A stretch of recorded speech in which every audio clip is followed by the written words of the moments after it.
while not much of the media is covering this, as you say, I don't think this issue is going away. I want the government out of my healthcare. I don't trust the government to do that. This time, the Taiwanese presidential election is extremely important.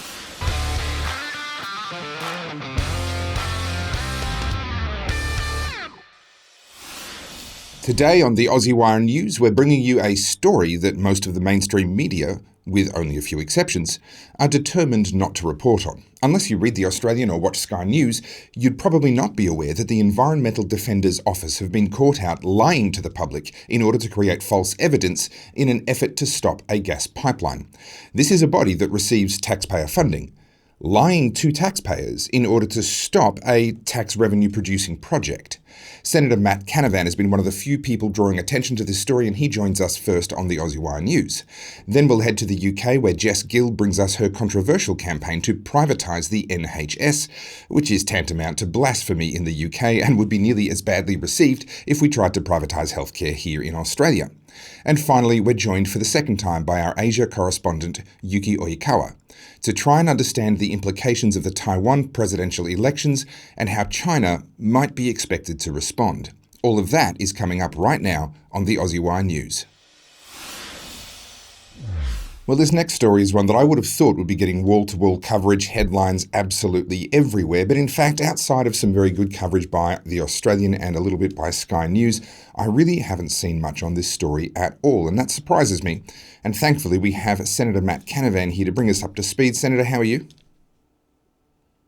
Good, Topher. Yourself, mate? Doing very, very well. I'm talking about this extraordinary ruling by an Australian judge absolutely scathing of the publicly funded Environmental Defender's Office. For those that don't know anything about this story, what are we talking about? Well, look, it might be too late for the summer reading list, but if you are looking for a cracking read, you should turn to the 290-page judgment from Natalie Charlesworth on this Santos gas project near the Tiwi Islands. The Tiwi Islands are just off the coast of Darwin, and this project has been held up because some, I mean not all, but some of the Tiwi Islander Indigenous peoples had claimed that this pipeline would disrupt some of their cultural heritage, and in particular some of their song lines. And so there's an extraordinary story, actually more extraordinary than the dreaming, it's the stories themselves, where some activist green protesters effectively infiltrate this group. The judge finds that some of those green activists had lied to the Tiwi Islander people, had manipulated evidence that was presented before the court to suggest that these dreaming stories would interfere, would be interfered by the Santos gas pipeline. So they're effectively lying to not just Indigenous people, but to the court. And as you say, this hasn't really been covered. And this group, this Environmental Defender Office group that was involved in taking this action, they get government funding. They get funded by taxpayers, and have been found to have been manipulating evidence before the federal court. You've got to wonder, why should they continue to receive government funding after being found to conduct in this kind of behaviour? The reality is, Topher, that this is a sweetheart backroom deal between the Labor Party and these green activist groups, not just the Environmental Defender's Office, there's others as well, that receive your money, your taxpayer dollars, to run around the country, divide Indigenous communities, stop economic projects that would deliver tax revenues to the Australian people. And then the kickback for the Labor Party is they get green preferences and it helps them get into Parliament. It is a terrible, sordid tale that more Australians should know about. Well, you mentioned not a lot of coverage, but one exception to the fact that you're right, there hasn't been a lot of coverage, but one exception has been The Australian. There's an article here, Green Defenders overreach themselves in the Tiwi Islands. I won't read the entire thing, but I recommend, well, I will put the link in the description of this video. I recommend people go and have a look. But it was actually found by the judge that, and I'm quoting from the very end here, she wrote, "He did not lie to the court," she said, "but he lied to the islanders." This is in reference to a researcher who was using essentially doctored maps to try and get islanders to tell him what was suitable to him rather than tell him what was actually true. This appears to be activist legal, lawfare at its worst. Oh, it absolutely isn't. Most Australians would be familiar with the Crocodile Dundee story, but there's a more fantastical story here in terms of what the Tiwi Islanders call Crocodile Man. They believe that there was a a man who wouldn't share his land, and in the story he was speared by the local tribe and ended up having to crawl out to the ocean with spears in his back, and he became known as the Crocodile Man after that story. And it's presumably a story about needing to share your resources with the community. It's a lesson-based tale. And anyway, this apparently occurred near a place called Cape Fawcry. And what this particular environmental lawyer did, who was working for the EDO, he presented maps to the Tiwi Islanders, which seemed to suggest and prompted them to say that this Crocodile Man had actually travelled many kilometres offshore and therefore potentially near or around the Santos gas pipeline. The judge found those maps were completely, as you say, doctored or not a truthful characterisation of what the land looked like in those times. In fact, the Tiwi Islands wouldn't even have existed at this time. And so that kind of behaviour and conduct, it's got to be called out. I mean, as I say, this divides these communities. You can tell from the court transcripts that this local Tiwi Islander Indigenous group have been completely divided because there are some people who support the pipeline. There are some against, and that's fine. It's a free country. You can be against these types of projects.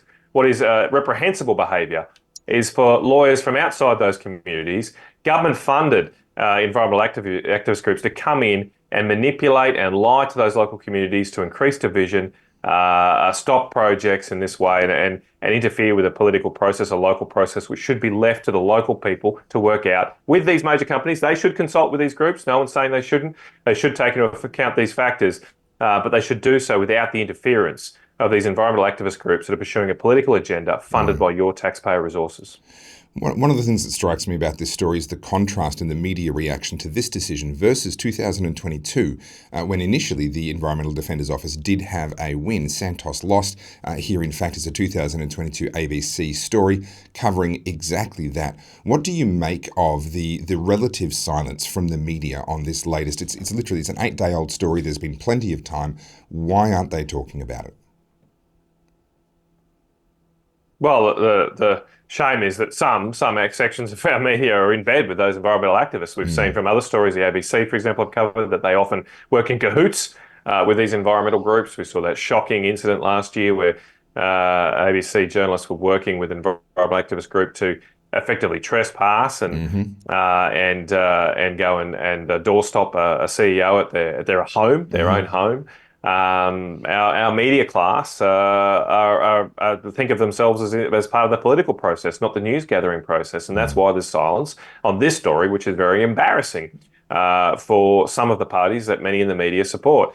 And look, that's why it's so important for shows like yourself to be shared and pushed through, because we don't need to rely on the fake news that comes out of our mainstream media anymore. There's other ways of getting this news. You can go to the federal court website, and as I say, read this transcript for yourself. It's long, but the major parts of it are only 10 or so pages. And as I say, it is shocking, and you'll learn a lot more than you will from picking up most of Australia's papers or listening to most of Australia's TV and radio broadcasts. Sadly true. Now, just last question, Senator. You mentioned earlier whether the funding should continue for the Environmental Defenders Office.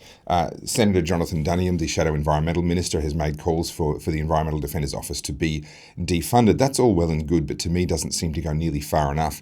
This surely must rise, and I'm not a lawyer and neither are you. We're not trying to express a legal opinion here, but I've certainly got questions about white-collar crime, about fraud, about the office itself gaining financial advantage by deception. There must surely be the ability to put the shoe on the other foot and actually begin an investigation into their conduct. Well, look, that's a very good point, Topher, and I do think they should be defunded. There have been calls already for this particular lawyers that we've been talking about, his registration to be looked at. There's also calls for some researchers at the University of Western Australia to whether they should have continuing academic employment given the conduct they have. I mean, this kind of behaviour does, of course, then cause a pall over all of these professions, lawyers and academics, and unless those institutions, unless those the governing bodies of those professional organisations take action. If action is not taken when this kind of conduct is exposed, then all of us lose trust in those institutions. Now, in terms of whether other crimes have been pursued, it's certainly something myself and I'm sure other senators will be taking up in the Parliament when we return about whether or not this kind of conduct does fall foul of criminal laws. As you say, there's certainly a lot of smoke here, a lot of questions that should be asked. And while not much of the media is covering this, as you say, I don't think this issue is going away, and many of us will be pursuing this when Canberra returns in a couple of weeks. Well, that's wonderful news, Senator, and I wish you Godspeed as you pursue getting to the bottom of this and making sure that the appropriate consequences are faced by those responsible. Thank you so much for joining us here on the Aussie Wire. Thanks very much, Topher. Well, having been a political commentator now for 15 years, I can tell you some things are sacred cows. There are some things you're not allowed to talk about, you're not allowed to question. You just have to accept that it's the way it is and it's the right way. And even questioning it can be a very, very damaging exercise. However, there are some people who have the guts to question the unquestionable and to challenge the unchallengeable. And one such person joins me now on the Aussie Wire. It's Jess Gill, returning to the Aussie Wire for the second time. Jess, thank you so much for coming on. Thank you for having me on. Now, what is the sacred cow that you are trying to slay at the moment? The unaskable question is... It's should we privatise the NHS or not? I argue that we should. Well, not necessarily privatise. I think just straight up abolition, because I also don't trust the government sorting out where the NHS or the healthcare system should go to. Like, I'm very sceptical of what the government does. I want the government out of my healthcare. I don't trust the government to do that. But the reason why this is so controversial is because of these false misconceptions of what would happen if we get rid of the NHS. The NHS is seen as this almighty loving system that helps people. And yeah, of course, it does help people in the sense it gives healthcare, but most other systems would also do that. I'm not against doctors and nurses, and I think they do an outstanding job, but I don't think their skills are properly utilised with the NHS. There's these conceptions that people would just die on the streets if they didn't receive healthcare. Obviously, that if they didn't receive state-funded healthcare. And to that I say, well, people are already not dying on the streets. I wouldn't go that far, but there are instances where, for example, old ladies who are waiting for ambulance care, they aren't receiving that because of the ambulance wait is so long. I believe it's like 40 minutes is the average, I believe, which is outstandingly high when you're in a life or death situation.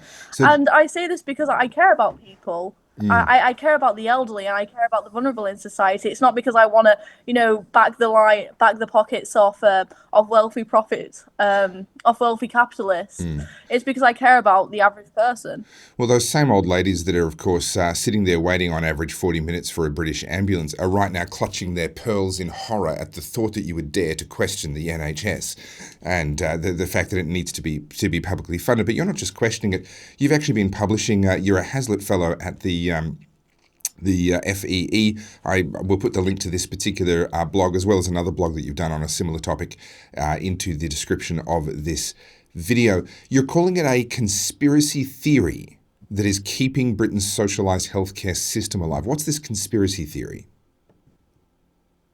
So there's this conspiracy theory that's been propagated longer than I've been alive, I think. Every time the Tories get into power, I'm not sure about Labour, but we've had 14 years almost of Tory rule, and there's been this myth that the Tories are not only underfunding the NHS, but underfunding so they can privatise it. For one, that's not true. The NHS is far from underfunded. The Tories are constantly throwing money at it, and it leads nowhere. We have fewer doctors and nurses, fewer hospital beds compared to other countries, but also our spending is higher compared to other countries.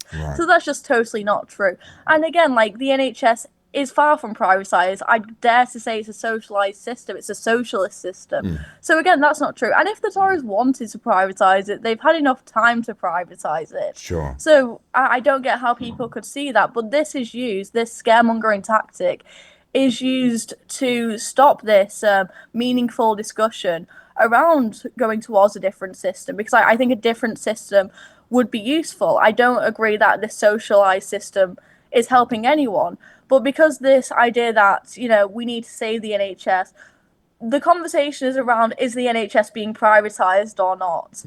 Rather than, should it be privatised or not? Or is it actually working or not? The UK has a hybrid public-private system. I think yours is more public and less private than what ours is here in Australia. We have a little bit more private in our system as best as I understand it. But there is this sort of dual system that runs side by side. There was an enormous amount of outrage recently directed towards Rishi Sunak, the British Prime Minister, because it was uncovered that he actually had private healthcare. Now, what struck me as odd about that is if you're a wealthy person in Australia or even just an upper middle class person in Australia, having private healthcare is regarded as the responsible thing to do because you're taking pressure off the public system. I would have thought there would have been more outrage had someone of the means of Rishi Sunak been depending on the public system and absorbing the public money. Help me to understand why the outrage was what it was.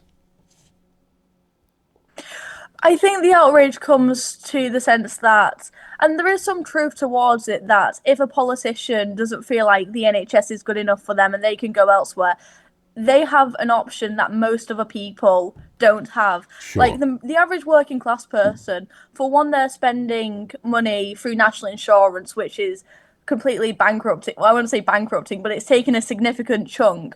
And they can't afford private healthcare on top of that, whereas someone like Rishi Sunak can. So I understand the annoyance that someone has a greater access of healthcare than the average person. But again, the reason for that is because of the socialist system, because we're forced to pay so much in taxes. Whereas if it was up to me and I had the choice between the NHS or I think it's called Bupa, I would definitely put my money towards private healthcare or other types of systems, because the NHS wouldn't survive as a private business, obviously. But I'm not concerned about Rishi Sunak receiving private healthcare. I'm more concerned that he has the power to control and dictate other people's healthcare, that he has the power to basically say whether we get a certain amount of healthcare, what our funding is allocated towards. And that's the real issue, that they have power over my healthcare and the country's healthcare. Well, you say that so beautifully in a second blog post. We'll put the links to both of these blog posts into the description of this video. And I quote here, this is from one of your blogs: "While it is true that out of touch politicians shouldn't decide on healthcare, Dr. Puntis and other NHS fanatics prescribe the wrong antidote. The issue is not that Rishi Sunak has a choice over his healthcare.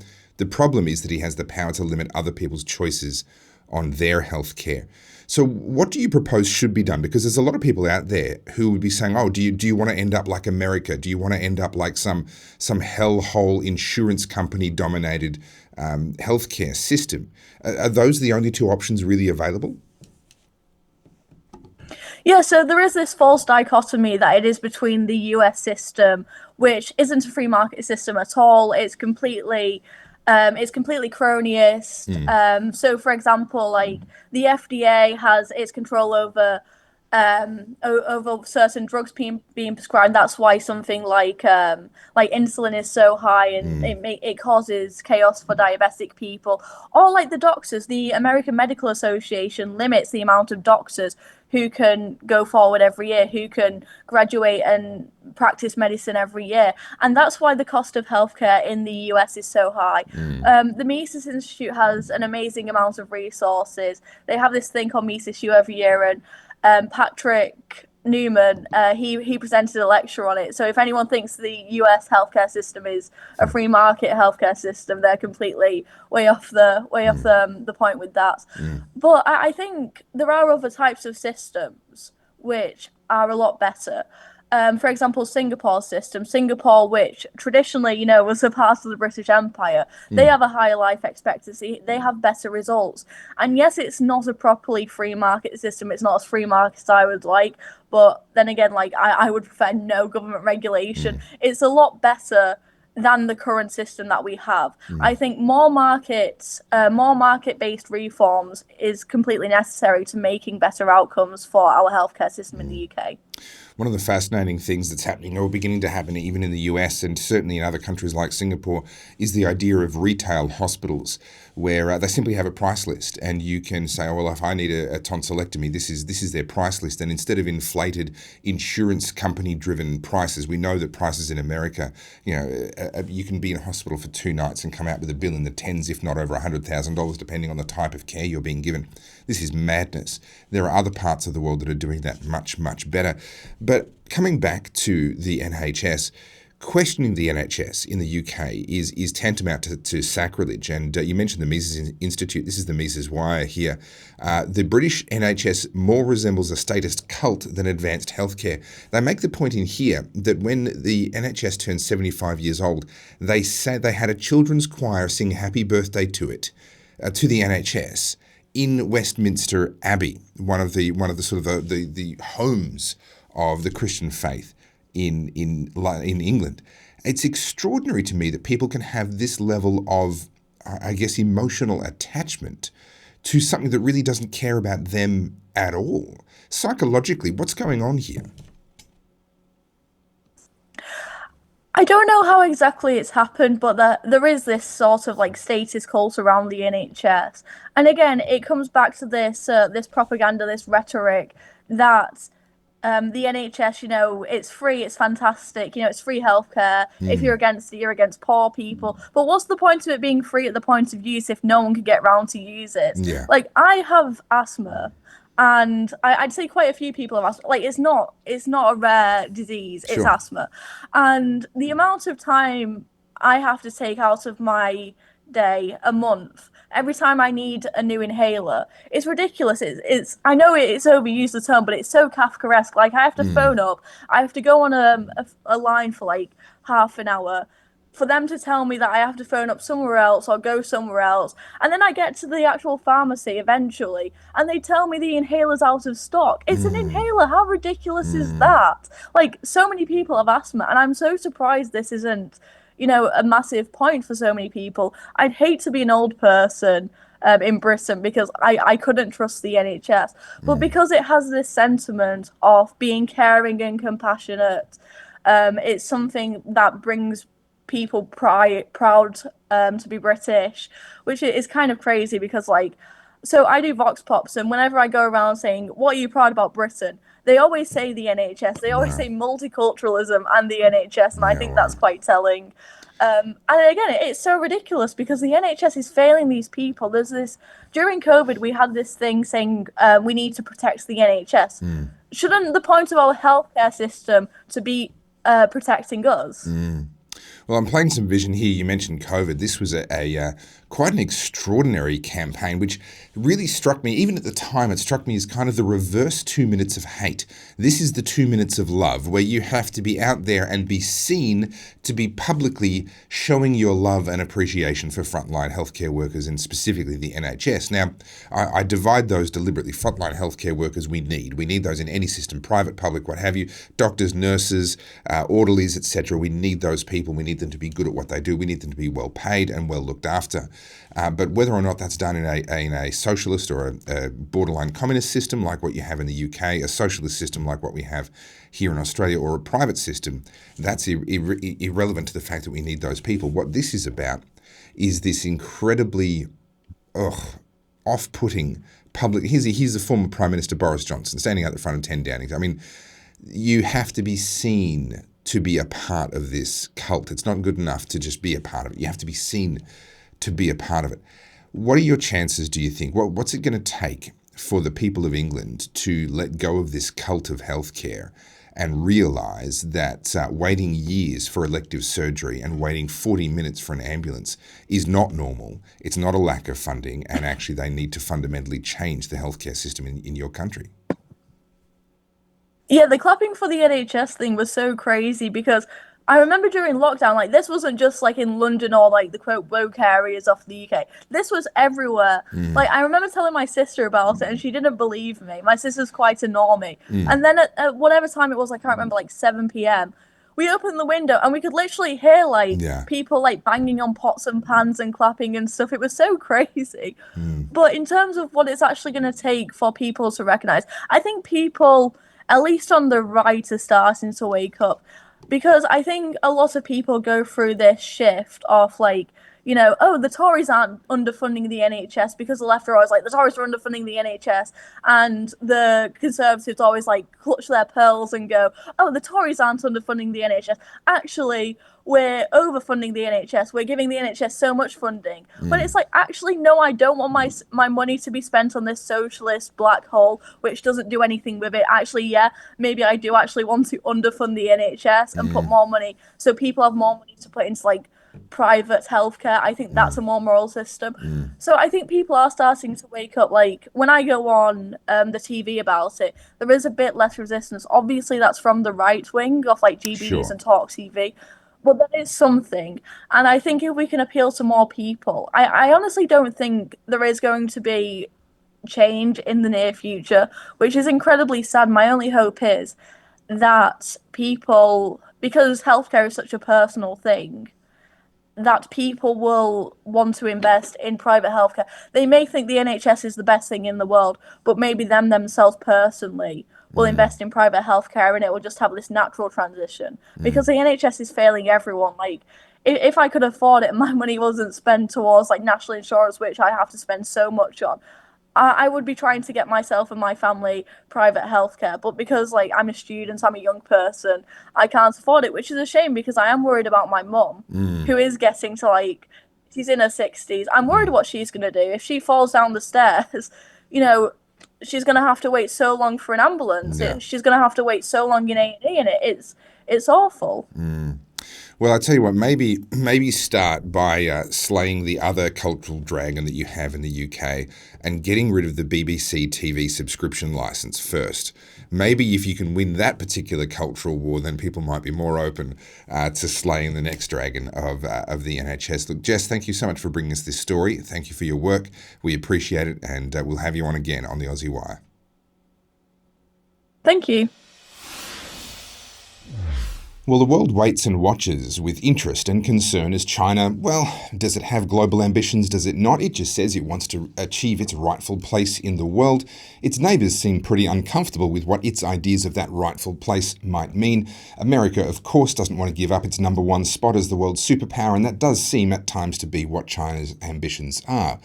But ambitions aside, it's funny how sometimes David and Goliath battles can be more evenly matched than you might think. In this case, I'm speaking of Taiwan. Taiwan just had new presidential elections a couple of weeks ago, and here to speak with me about it is our Asia correspondent, Yuki Oikawa. Yuki, thank you so much for coming on once again to the Aussie Wire. Thank you for having me. Now, for Australians, we might not be quite, I guess, in tune with how much someone from Japan would be concerned with what happens with the Taiwanese election. Obviously, we watch it. It still affects our region. We are in the larger Asia-Pacific region. But for you and for Japan, it must be a much more close to home, literally, topic. That's right. This time, the Taiwanese presidential election is extremely important. It was very important because this is the first time to do the presidential election among three parties, three people. Right. Usually two, but this time, what do you call triangle fight? This is the first time. Usually, the Taiwan in the Taiwanese history, the first party was the national Chinese Nationalist Party, right, which is called KMT. But usually we should call the party by using the color. It's a blue party, blue party, which is a Chinese Communist Party. This party is pro-China. Right. And usually pro-China, blue party used to be the first party. And then now the current administration is Democratic Progress Party, which is called DPP. And we call this party green one, green party. So symbol color is green. And then this time, the first time, the third party appeared, which is called Taiwan People's Party. Yeah, TPP. And the color of this party is green-blue. Green-blue. In between. Okay? So, in between. green one, green party, blue party, green party, and then blue green. So the blue green one, TPP, is in between pro-China and pro, I don't know, When you say not independent. It's when you say pro-China, in the case of the Blue Party, are you talking about being pro the Chinese Communist Party? that's no, it's against Chinese Communist Party. It's more pro-China. Yes. As a history. Yes. I mean, the mainland China, especially a strong connection by the business. So economy. This is one of the important distinctions that I think here in Australia we often miss this nuance. That there are, obviously in Taiwan, that's where the former Chinese government fled after the revolution that happened. And there are people in Taiwan who would consider that to be the legitimate Chinese government in exile away from the mainland. And actually, in that region, it's very, very separate. Your feelings towards the Chinese Communist Party is an entirely different thing to your feelings towards China as a place, as a culture, as a history and a civilization. So these were the results. And the thing that stands out to me, and you've raised exactly this point, it was a three-way race. And that means that the winner, although they get to be the president, was actually a minority. They only got a minority of the votes. How stable do you think Taiwan is going to be under these circumstances? Do you think people are going to try and take advantage of this? That's right. Yeah, that is the main point of this election. So the international community was watching. So Taiwanese people will choose pro-China or more independent. So the Taiwanese people's answer is they against pro-China. So which is clear. However, they prefer the current situation. Right. They prefer current situation rather than becoming the independent. Yeah. So becoming independent means the problem. Maybe China will invade. Right. So people's choice was to be the current situation. So we see headlines like this one here from CNN, where they talk about the Taiwanese voters dismiss China warnings. Were China explicitly trying to pressure and alter the outcome of this election?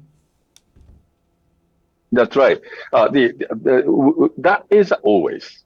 So any election, Chinese people have to receive the pressure from the mainland China.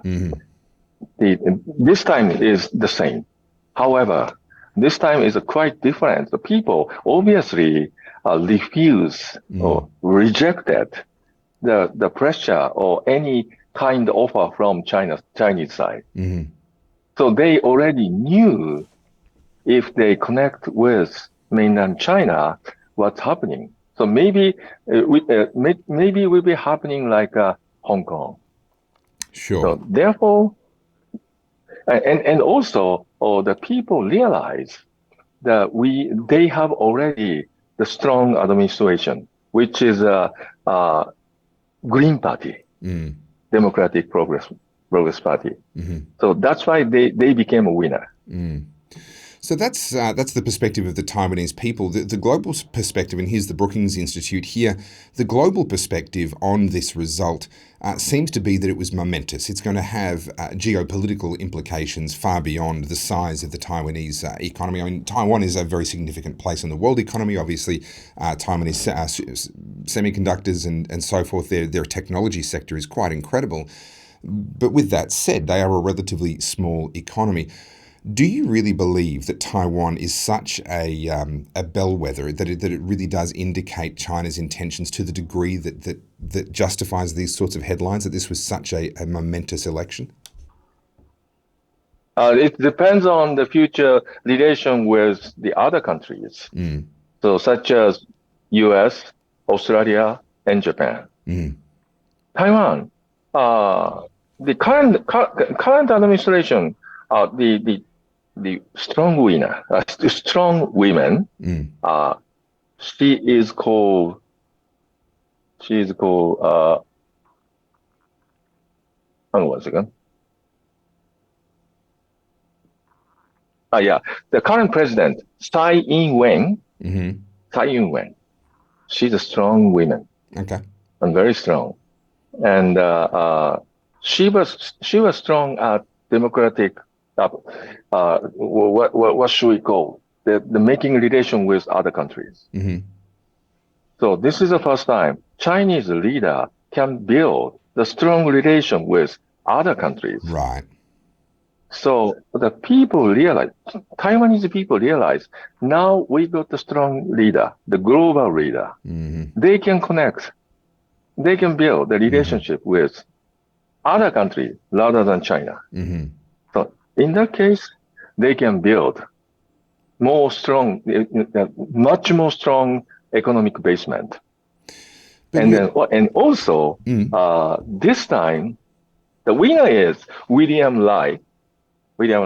He is a medical doctor rather than the political leader. Right. At the same time, the vice president elected, vice president will be Shou Biking. Shou Biking, she's going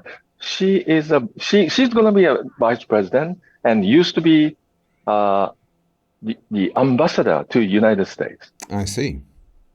And her mother is Taiwanese and her father is, I think, American. Right. So speak English, Chinese, Taiwanese, and also Japanese. Wow. She was born in Japan. Oh, wow. So very, very international person. And also, she is strongly against Xi Jinping. But this has to be done very carefully. Based on what you said before, if the Chinese people don't want to go, if the Taiwanese people don't want to go to full independence, then on the one hand, they're trying to build and strengthen these international relationships and the economic base through those relationships, but without going so far that China looks at them and says, well, now you're becoming too independent and perhaps they might try and make a move. It seems like a very delicate balance to walk. Very delicate. So they have to make the balance always. So the people expect the Taiwanese leader to make the good balance. Right. So that is a requirement to the Taiwanese leader. So I think people are good at choosing the good leaders, including the vice president-elect Shou Biking. Well, let's hope that you're right and the Taiwanese people are indeed good at choosing good leaders that can walk that line and obviously pursue the best interests of the Taiwanese people without hopefully provoking an increase in the tensions in that region, because that would not be in any of our interests. Yuki Oikawa, thank you so much for joining us here on the Aussie Wire. Thank you very much. Thank you for watching the Aussie Wire News. We release new episodes every Tuesday and Thursday at 4 p.m. You can catch up on past episodes and read our blogs at theaussiewire.com. Follow all our socials via @theaussiewire and become an insider, that's a financial supporter of the Aussie Wire, via the link in the description. Thank you for watching all the way to the end. I'm Topher Field, and this is the Aussie Wire.